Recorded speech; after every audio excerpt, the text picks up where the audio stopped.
Okay, प्रभु यीशुको नाउँमा यहाँहरू सबैजनालाई जय मसीह साथै नमस्कार। परमेश्वरले यहाँहरू सबैजनालाई प्रशस्त मात्रामा आशिष दिनुभएको होस्। आज म तपाईँहरूको बिचमा के कुरालाई बाँड्न गइराखेको छु भन्दाखेरि हामी प्रभुलाई पाएकाहरू होइन, प्रभुलाई चिनेकाहरूले गर्नुपर्ने मुख्य जिम्मेवारीको विषयमा म छोटकरीमा तपाईँहरूको बिचमा राख्न गइराखेको छु। आज प्रभुले हामीलाई कस्तो प्रकारले चुन्नुभयो त्यो कुरालाई एउटा विश्वासीले अति नै गम्भीर भएर बुझ्नु एकदमै आवश्यक छ है। म चाहिँ यस कुरामा खुसी छु र धन्यवादी छु कि म जस्तो पापीलाई पनि प्रभुले प्रेम गरिकन एकलौटे पुत्र हाम्रो निम्ति दिनुभएको छ, जो चाहिँ प्रभु यीशु हुनुहुन्छ। उहाँ मानवको उद्धारको निम्ति होइन, अनन्त जीवनको निम्ति, पाप क्षमाको निम्ति, मुक्ति शान्तिको निम्ति उहाँ क्रुसमा बलिदान हुनुभयो है। त्यति मात्रै नभएर उहाँ चिहानलाई जितेर पनि 3 दिनपछि उहाँ मृत्युलाई जित्नुहुने जीवित यीशु हुनुहुन्छ। र जतिजनाले प्रभु यीशुलाई पाउनु भएको छ, प्रभु यीशुलाई पछ्याउनु भएको छ, तपाईँले सबैभन्दा ठुलो कुरा पाउनु भएको छ है। त्यसकारण म तपाईँहरूलाई बधाई दिन चाहन्छु, तपाईँहरूलाई म शुभकामना भन्न चाहन्छु कि तपाईँहरूको जीवनमा परमेश्वरले राज गर्नुभएको छ। र आज परमेश्वरलाई पाउनु भनेको सबैभन्दा ठुलो कुरा पाउनु है। त्यस कारणले म सबैजनालाई उत्साह दिन चाहन्छु।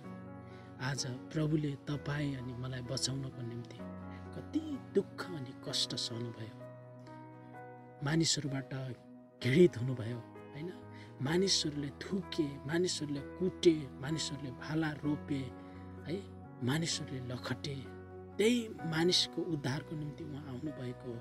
त्यही मानिसलाई शान्ति दिनको लागि, त्यही मानिसहरूलाई चङ्गाई दिनको लागि, त्यही मानिसहरूलाई विश्राम दिन आउनुभयो। तर त्यही मानिसहरूले प्रभु येशू कति त्यही मानिसहरूबाट नै दुःख पाउनु भएको कुराहरू चाहिँ हामी पाउँछौँ। त्यस कारणले आज यो कुरालाई म याद दिलाउन चाहन्छु कि प्रभु तपाईँ र मेरो निम्ति कति दुःख कष्ट सहनु भएको छ। त्यो कुरालाई सम्झेर तपाईँ अनि मैले चाहिँ अब प्रभु येशूको इच्छालाई पुरा गर्न तर्फतिर हामी दौडिनुपर्छ प्रियहरू। त्यस कारणले म यो उत्साह दिन चाहन्छु। तपाईँहरूले धेरै काम गर्नुभयो होला, यो संसारमा धेरै कुराहरू गरिराख्नु भएको छ होला, तर प्रभुको काम गर्नु भएको छैन भने सबै कुरा व्यर्थ छ है। त्यस कारणले म चुनौती दिएर तपाईँहरूलाई भन्न चाहन्छु, सानो भए पनि ठुलो भए पनि प्रभु यीशुको महिमाको निम्ति काम गर्नुहोस्, प्रभुको राज्यको निम्ति काम गर्नुहोस्, सुसमाचारको निम्ति काम गर्नुहोस्, प्रभुको सेवाको निम्ति, मण्डलीको निम्ति काम गर्नुहोस् है। प्रभुले भन्नुभएको छ, तिमीहरूले गरेको परिश्रम मेहनत कहिले नै व्यर्थ जान्न भन्नुभएको छ है। त्यसले गर्दा प्रभु यीशुको प्रेमलाई याद गर्यौँ भने हामी पक्कै पनि सेवामा समर्पित हुन्छौँ प्रियहरू। त्यसकारण सबैभन्दा ठुलो इनाम पाउने काम भनेको प्रभु यीशुको सेवा, प्रभु यीशुको काम गर्नु प्रियहरू। त्यसकारणले जतिजना प्रभु यीशुलाई विश्वास गर्नुभएको छ, पछ्याउनु भएको छ, आफ्नो क्षेत्रमा काम गर्नुहोस् र इनाम पाउनुहोस्। सबैभन्दा ठुलो काम प्रभु यीशुको सेवा गर्नु। त्यसकारण हामी जस्तो छौँ, जस्तो अवस्थामा छौँ, चाहे शिक्षित छौँ होला, चाहे अशिक्षित, चाहे गरिबी छौँ होला, चाहे धनी छौँ होला, चाहे जस्तो ठाउँमा छौँ, विकट सहरी क्षेत्र जहाँ भए पनि प्रभुको कामको निम्ति यही कुराले हामीलाई नरोकोस्।